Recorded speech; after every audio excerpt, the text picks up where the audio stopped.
Барлықтарыңызға сәлем, қайырлы күн. Бүгін біз сіздермен осындай өте керемет, өте дәмді болып шығатын молочная девочка тортының рецептісімен бөлісетін боламын. Қазақша сүтті қыз торты өте дәмді болып шығады. Менімен бірге болыңыз, вообще супер болып шығады. Арнаға жазылып, лайк басып, комментарий жазуды ұмытпаңыздар. Менің инстаграм парақшама да тіркеліп кетіңіздер. Ол жақта да көп рецептермен, посттарға көп рецептер салып тұрамын. Астына описанияға қалдырып кетемін. Ыдысымызға 2 жұмыртқаны саламыз.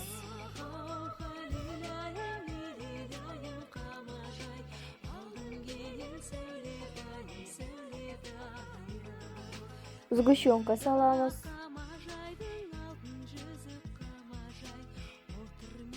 Менде дүкенде осындай сгущенка бар екен, мен осындай алдым. Негізі 3 желания деген алсаңыздар өте жақсы болып шығады. Негізінен 3 желания дейтін сгущенка өте керемет, саналауға кеңес беремін. 2 жұмыртқамызға сгущенканы салып, миксермен жақсылап араластыратын боламыз.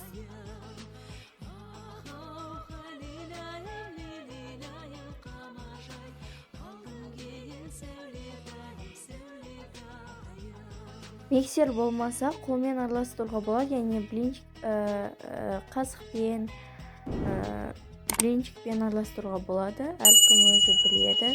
Мен ерітілген сармай салдым, мен алдын ала ерітіп алдым. Немесе бөлме температурадағы сармайды салуға болады, яғни қосуға болады.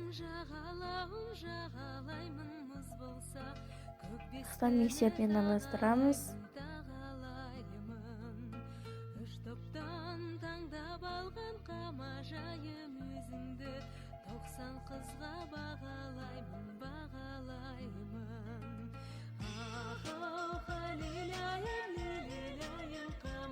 Он саламыз. Разрыхитель саламыз.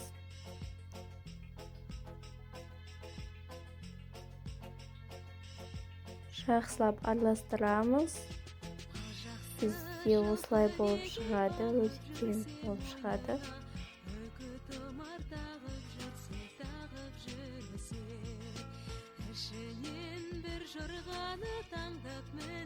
Енді бізге керегі пергамент қағазы керек. Мен поклан дегенді пайдаланамын, басқасын білмеймін.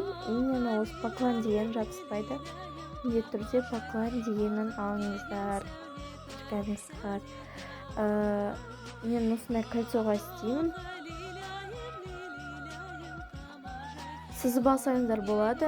Бұны кольцо болмаса, тарелканы алып, осындай пергамент қағазына қарандаш бар ғой, ручка, сонымен сызып алсаңыздар болады. Мен кем дегенде 3-4 қасықтан саламын. Енді жақсылап формаға, жан-жағына жақсылап жағып шығатын боламыз. Бір жағы қалың, бір жағы жұқа болып қалмауы керек. Теп-тегістей әдемілеп жағып шығамыз.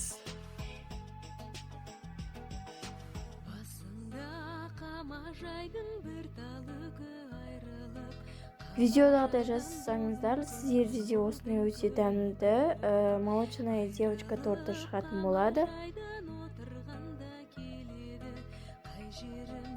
Менде шамамен 7-8 қордай шықты, яғни 7 қор шықты.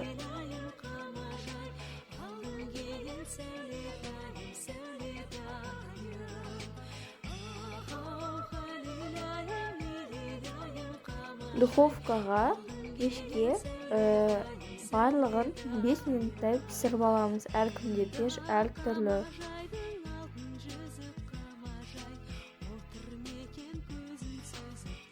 Мінекей осындай болып шығады. Бұл молочная девочка деп аталған соң беті былай қызармауы мүмкін. Негізі қызармайды, қызартамын деп шет жақтарын күйдіріп алмаңыздар. Мен диаметрге дөңгелек қылып орналастырғызып алдым. Крем жасайтын боламыз. Чудское озеро деген пайдаланамын. Сливки 33-35%-ын алыңыздар. Енді миксермен жақсылап араластырамыз.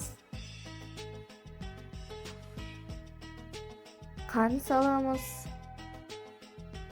Қант мен негізі сахарный пудра салынады, мен бірақ қант салдым. Сливки өзі 2 есе ұлғаяды. Мен творожный сыр салдым. Негізі видео көрмей қалыпты. Міндетті түрде творожный сыр саласыздар. Мен осындай кольцо кигіздім. Енді крем салатын боламыз. Мен 2-3 қасықтай салдым. Енді жағып шығамыз. Мен арасына малина салдым.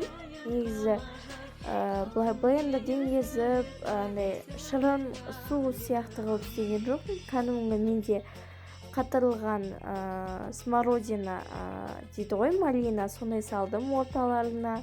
Оны видеода кесіп жатқан кезде байқайтын боласыздар. Мен өзім сондай салғым келді. Сондай салдым. Холодильникке тоңазытқышқа примерно 1-1,5 сағатқа жіберетін боламыз. Формадан босатпайсыздар. 1-1,5 сағатқа жібереміз. Мінекеймен 1,5 сағаттай, 2 сағаттай ұстадым холодильникте. Кремі жақсы сіңген. Мінекей малина. Арасына малина салдым. Вообще енді супер болды. Мен негізі істейтінмін, бірақ мүлде малина салмайтынмын. Осы видеода алғаш рет ортасына малина салып істедім. Өздеріңіз білесіздер, негізі малина салудың да қажеті жоқ. Онсыз да торттың өзі тәтті болып шығады. Айналасын осылай текстеп шығамыз.